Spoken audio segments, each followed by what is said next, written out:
Good morning, Facebook Live. I'm Matt Monero, coming to you from Commercial Fleet Financing in Dallas, Texas. You're watching the CFF Morning Scrum, where we give you an inside view on what we're talking about in our office, and maybe you can start talking about it in your office, okay? Let's get these paperwork. Let's get this paperwork here so we can keep this ball rolling here. Everybody got your stuff? Ready? Who am I missing? Hey, Baser. Baser, come and join us. I think he's grabbing a sheet. Okay. Come on. You're going to like this one. We're talking about the big O. Oh. You know what I'm talking about. All right, cool. You guys are going to want to see this screen here. Okay, let's talk about the big O for a second. Oh. All right? Ready to talk about the big O? Oh. Who's ready to talk about the big O? Oh. Oxytocin. Who knows what oxytocin is? Nick, I figured you would. Tell us what it is. Neurotransmitter that creates the feelings of love. Yes, right. Oxytocin. The hell are we doing a science experiment or discussion here, right? I went to Johnson & Wales to be a cook, man. I mean, I don't know anything about it. But I listened to a lot of stuff. And in this amazing book by Simon Sinek, it's called Leaders Eat Last, talks about it in the military where often in the mess hall, and maybe our military vets can confirm this or deny it, but in the military, the highest ranking officials eat last in the mess hall. Does anyone have that? You would disagree? Huh? Depends whether they're a good leader or not, probably, right? They don't eat in the same mess hall. At all. So look, in the book, what he talks about is the importance of these two things in the organization. If the organization has difficulty because the individuals have difficulty getting oxytocin generated, most of the time they live with cortisol. And cortisol is the fight or flight extraction that our body pushes out when we're fearful, when we're afraid. So the argument in the book, which I actually agree with, is that individually we need to surround ourselves with more situations so that we can produce more of the oxytocin, the love hormone, right? Well, the love hormone comes from relationships. And one of the things that makes this relevant is when Tim and I were at the Ryder Cup, we got there Thursday, we had dinner with TCF on Thursday, and then we went to their tent and all that stuff yesterday.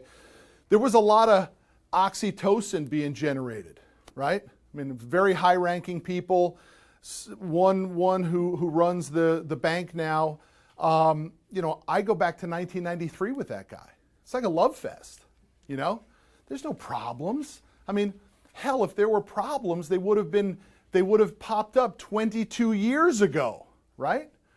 So the relationships are so strong that there isn't any cortisol being generated. By the way, I did generate cortisol on my way up.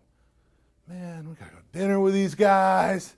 I'm out of the office. I'm away from my family. Gotta be on a flight. Am I gonna sleep okay? Is my rash gonna come back? Which it did come back, crazy enough. Probably producing too much cortisol. But yesterday at the event, it was nothing but oxytocin. Oxytocin is produced when you feel safe, when you feel secure, when you feel loved, and there's an established relationship in place. Here's the takeaway. When I'm in the Uber with Baser, and I'm listening to him talk to his customers, there is absolutely no cortisol being generated in his conversations with his customers. None. There's a lot of oxytocin on both sides being generated. Tremendous deep relationships. We had one in which the customer called, asked for us to do something. Sarah handled it, right? It was all documented in text and all that. Hey, I took care of this, blah, blah, blah, blah, right? He still gets on the phone with a guy. I would have let it die. I would have said, cool, Sarah handled this for me. Not Baser. He gets on the phone. Hey, I understand you had a good conversation with Sarah. Everything cool? Yeah, man, everything's cool, no problem.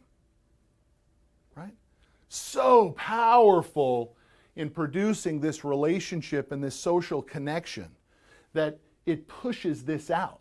Because cortisol is the killer of oxytocin, right? If you produce more cortisol in your life, you're going to have a really hard time getting your body to produce oxytocin. The reverse is true. If you have very loving relationships and you're tight and you're good and you feel strong and you feel connected and you feel social, you can push this way down. Maybe eliminate it altogether. So the takeaway is think about this in your relationships and your conversations. Do you have, as Coach talks about it, do you have top 25? Where when all hell broke loose, it was just a horrible day, a horrible week, it all went to hell in a handbasket. Do you have customers that you can call, top 25 customers, that you have such good relationships with that they fire off this for you and you begin to feel good about it again?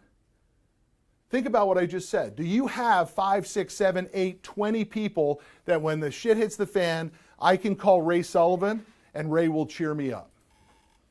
I can call Jeff Wirtz. Maybe I could talk to somebody in this organization because I'm referring to it as outside the organization, but the book refers to it as inside the organization.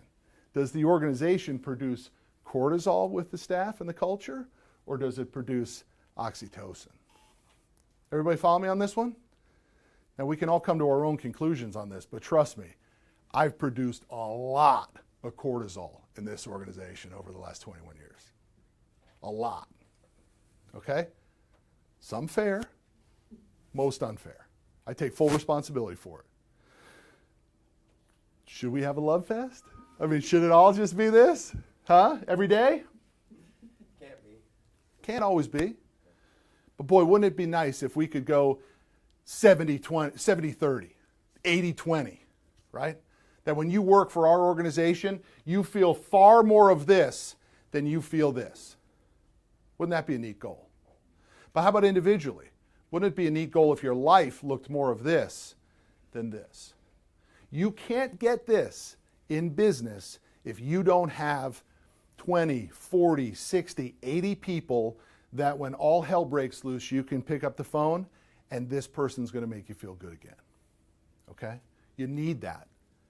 If you've made 10, 20, 30, 40 calls, if you just lost a deal that you thought was going to go to hit your monthly number and then you lost another one, right?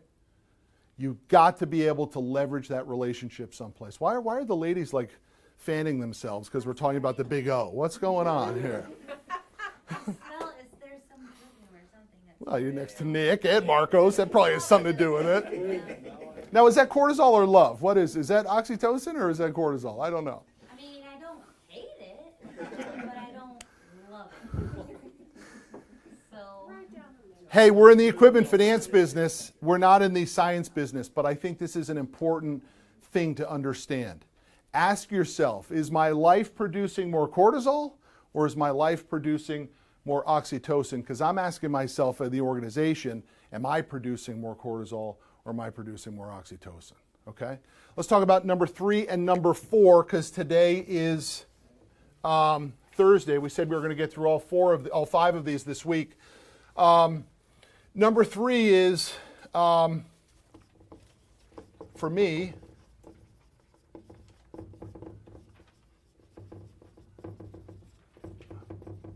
helping myself reach my full potential. And number 4 is abundance of cash. Anybody else have 3 or 4 done? Again, we could drop it, we could forget about it, we could blow it off, but how many more times do we need to repeat that exercise in this company, right? We say we're going to go through these 5, let's go through the 5. So the question is, do you want to follow suit? The company is showing you consistency, do you want to get on board and do it for yourselves?